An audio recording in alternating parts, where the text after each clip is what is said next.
বন্ধুসকল অলিম্পিক খেলৰ ভিডিঅ'টোৰ আজি আমাৰ এয়া দ্বিতীয় ভাগ।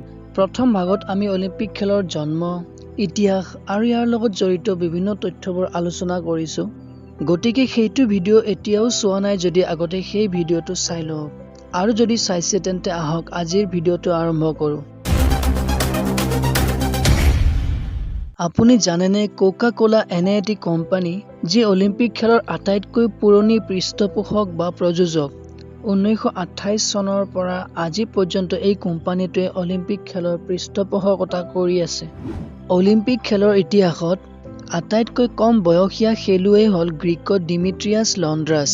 1896 চনৰ অলিম্পিক খেলত তেওঁ ব্ৰঞ্জৰ পদক অৰ্জন কৰিছিল আৰু 10 বছৰ 218 দিনতে অলিম্পিক খেলত পদক অৰ্জন কৰা কনিষ্ঠতম খেলুৱৈ হিচাপে খিতাপ অৰ্জন কৰিছিল। আনহাতে আটাইতকৈ বেছি বয়সৰ অলিম্পিক খেলুৱৈজন হ'ল ছুইডেনৰ অস্কাৰ ছোৱান। 1920 চনৰ অলিম্পিক খেলত অংশগ্ৰহণ কৰা এই খেলুৱৈজনৰ তেতিয়া বয়স আছিল 72 বছৰ।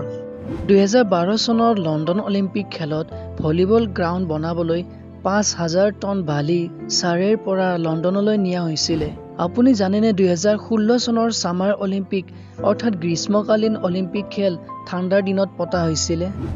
অলিম্পিক শিখা যাক অলিম্পিক টৰ্চ বুলিও কোৱা হয়, যি দেশত অনুষ্ঠিত হ'ব তাত বিভিন্ন ঠাইত ঘূৰোৱা হয়।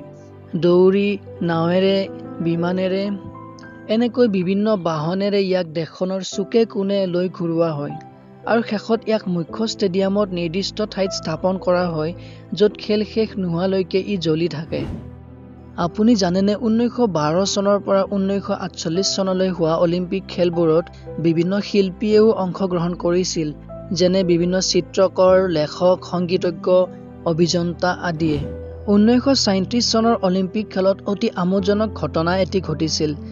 বাৰ্লিনত অনুষ্ঠিত হোৱা প্ৰতিযোগিতাখনত দুজন জাপানৰ খেলুৱৈয়ে পল ভল্ট খেলত দ্বিতীয় স্থানৰ বাবে মুখামুখি হৈছিল, কিন্তু তেওঁলোকে প্ৰতিযোগিতাৰ সলনি ৰূপৰ আৰু ব্ৰঞ্জৰ পদক দুটা কাটি সমানে মিলাই ভগাই লৈছিল। এই প্ৰতিযোগিতাখনত ব্যৱহাৰ হোৱা ঘোঁৰাকো আনকি বিশেষ বিমানেৰে অনা-নিয়া কৰা হয় আৰু ইয়াৰ নিজা পাছপৰ্টো থাকে।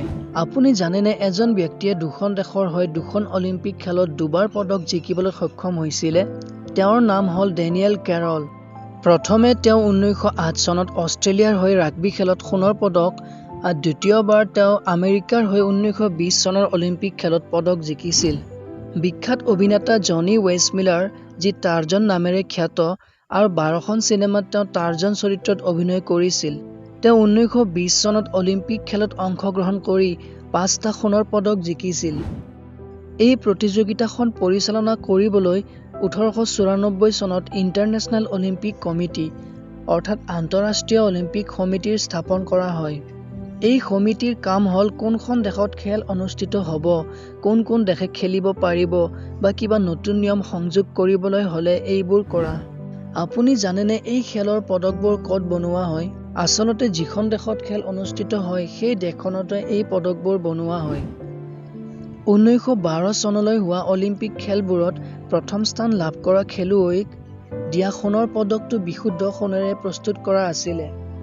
কিন্তু তাৰ পিছৰ পৰা এতিয়ালৈ যিবোৰ সোণৰ পদক দিয়া হয় সেইবোৰ সম্পূৰ্ণ সোণৰ নহয়। ইয়াক 1.2% সোণ আৰু 92.8% ৰূপৰ মিশ্ৰণেৰে বনোৱা হয়। ইয়াৰ ওজন হ'ল 556 গ্ৰাম। এই সোণৰ পদকটো বনোৱা খৰচ হ'ল প্ৰায় 65,000 টকা। বন্ধুসকল, আজিৰ ভিডিঅ'টোত ইমানেই। যদি আপোনাৰ আমাৰ আজিৰ এই ভিডিঅ'টো ভাল লাগিছে তেন্তে ভিডিঅ'টো লাইক আৰু শ্বেয়াৰ কৰিব আৰু এনে ধৰণৰ বিভিন্ন তথ্যমূলক ভিডিঅ'বোৰৰ বাবে আমাৰ চেনেলটো ছাবস্ক্ৰাইব কৰিব। ধন্যবাদ।